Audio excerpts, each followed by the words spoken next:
Despite the Eagles' win, Jalen Hurts finished with just 108 passing yards. A.J. Brown, Devontae Smith combined for just 80 receiving yards. Combined! A.J. Brown didn't have a target until late in the second quarter. They asked him about it after the game. What are some things you think that the offense needs to improve on? Passing.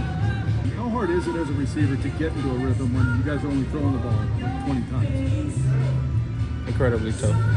It ain't about solving anything. Everybody has a reason to want more. And, it's a fair desire of being in fullness of what we can be because we've done it before. And we just got to build, got to progress, have to find a way to come together and come in sync. The notion of trying to be on the same page, is that a conversation that should be happening in week 13 of the season? No. Why is that? I just say no. It's for a team that's had so much success. Yeah. It's salty. Smells like some drama. Yeah, a lot of drama. It felt like A.J. Brown was like, he was like, just ask me the question. He's just waiting to get his thoughts out there and about he's the right. situation. Really, yeah. He's right, Jay. Yeah. Because this is the situation here. We talk about Saquon. And how many times he's going to rush for over 2,000 yards unless he gets injured? How many times have we been on the show saying, hey, offenses work in conjunction. You set the run up, this opens up the pass or the play action, or let's have some rhythm of what we're doing. And you look at just things like this. Both Devontae Smith and A.J. Brown are wide open here on a 2nd and 7, but we scramble and then do a jump throw 25 yards out of bounds. And again, bang one of them. You're looking right at it. Yeah. You win that rep. So, and that's just a small microcosm of what's going on with this pass game. And I sit here, and what hurts my heart is that it's not like they don't have one of the best 1-2 combinations in A.J. and Devontae Smith in the NFL. There's arguments, obviously, but they are up there in that conversation.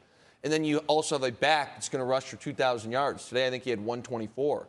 So for 90% of quarterbacks, this is the dream situation. Everybody is prepping for you to stop the run, and you have two absolute monsters playing receiver. It doesn't get much better, and somehow we throw for 108 yards, and we've said it on this show many times. We're not processing the game of football, and Kellen Moore is simplifying this offense for him to make reads, but he's not doing it. So that's kind of where I get a little nervous with this Philly team, is it's like if we don't hit the go ball big play, we're not able to play that pass game offense that you need in order to win in this league consistently.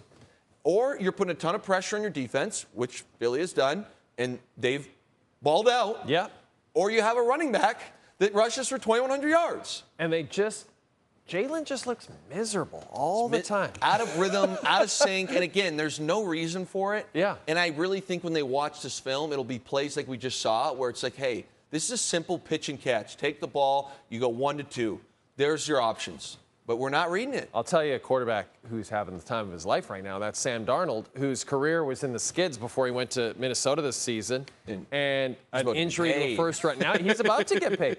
Does it say more about Darnold, or should Kevin O'Connell get more love for being like a quarterback whisperer? Daniel Jones signed there knowing Darnold's there. Yes. I think for a player, it says more about the coach, because even Nick Mullins, when he came in last year, had some really cool moments. The pass or not. But Sam Darnold's going to get paid somewhere the way he's playing. And to be honest with you, what I appreciated was you look at this throw, and he gets hit as he throws this. The arm strength is there. I think he's making throws on time, accurate throws, and also he's able to extend plays. Again, we talked about this earlier.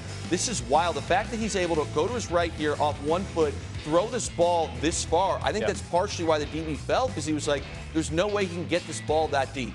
So again, I was very, very shocked. And the next thing I'll say is, weapons-wise, it does not get better than what they have going on there. I think the best offense in the NFL is the Detroit Lions, because they have the run game complemented by the weapons. But as far as sheer pass catchers, it does not get better than Justin Jefferson.